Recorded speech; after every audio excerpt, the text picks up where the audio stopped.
في موقف كده حصل لي زمان وأنا دايمًا الموقف ده في بالي يعني، وكنت دايمًا عايزة أبقى حابة أحكيه يعني أو أتكلم عنه، عشان هو فرق معايا في حاجة وهاقول لكم بعدين إيه هي، وما أعرفش حتى الموضوع ده يناسب محتوى القناة بتاعنا والّا لأ، بس أنا حبيت أحكيه لكم يعني، وأقول لكم أنا استفدت إيه من الموقف ولو إن الموقف سخيف يعني.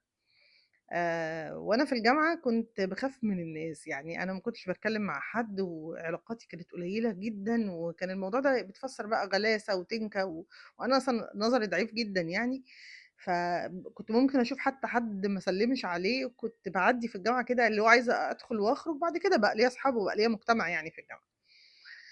فبما إن ده كان بيتفسّر كده بغلاسة يعني الناس شايفينّي غلسة والناس شايفينّي متكبّرة وفي ولاد وأنا ما كنتش فاهمة يعني إيه إن أنا أدخل الجامعة أصلًا أصاحب يعني. ففي ناس كانت بتاخد بعضها وتمشي وناس كانت بتاخد منّك موقِف وكانت ناس بتحاول تقِل منّك وتفهّمك إنّك يعني على إيه، أنتِ شايفة نَفْسِك على إيه، وطبعًا ده وارد يعني لغاية دلوقتي. أعتقد إن في بنات كتير اتعرّضت لده، بس الكوميدي في واحد ساعتها قال لي كلمة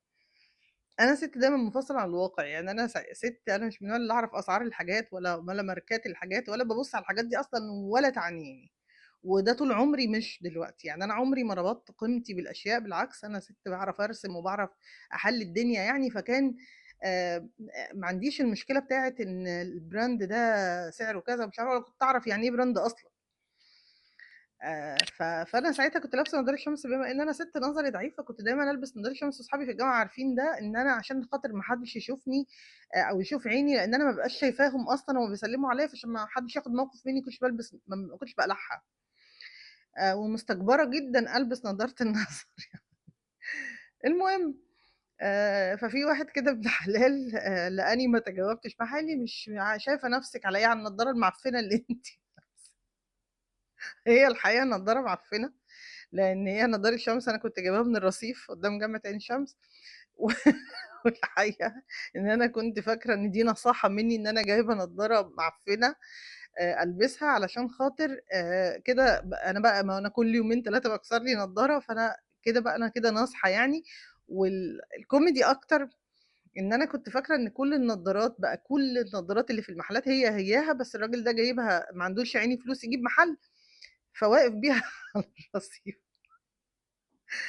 الكوميدي بقى أكتر في الموضوع هو أنا ما زعلتش من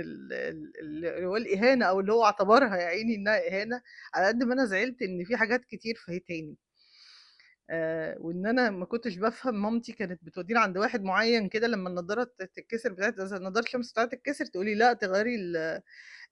العدسات عند كذا مثلًا." الكوميدي في الموضوع واللي هو خلّاني أنا نَفْسي لغاية دلوقتي بافكّر فيه إن سبحان الله جهلك بحاجات معيّنة كده ساعات بتحس إنك يعني ده أنت في نعمة، ده أنت احمد ربنا إنك ما تعرفش، المفروض تبقى يعني عارف إن دي نعمة كبيرة جدًا إنك ما تعرفش.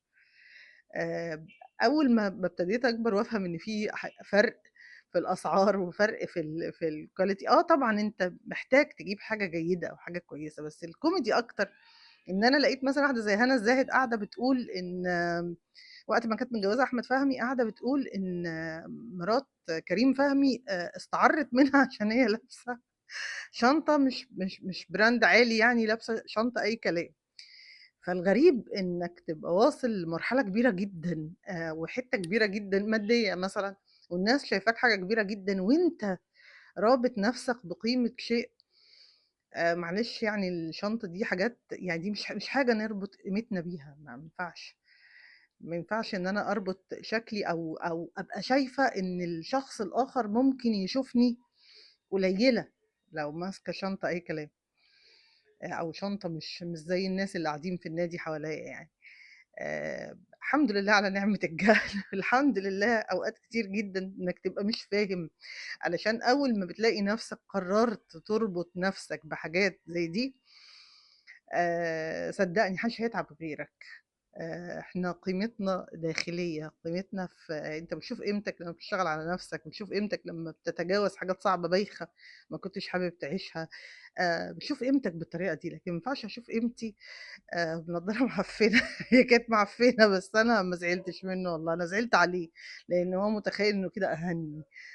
ما أعرفش، حبيت أحكي لكم الموقف ده. سلام عليكم.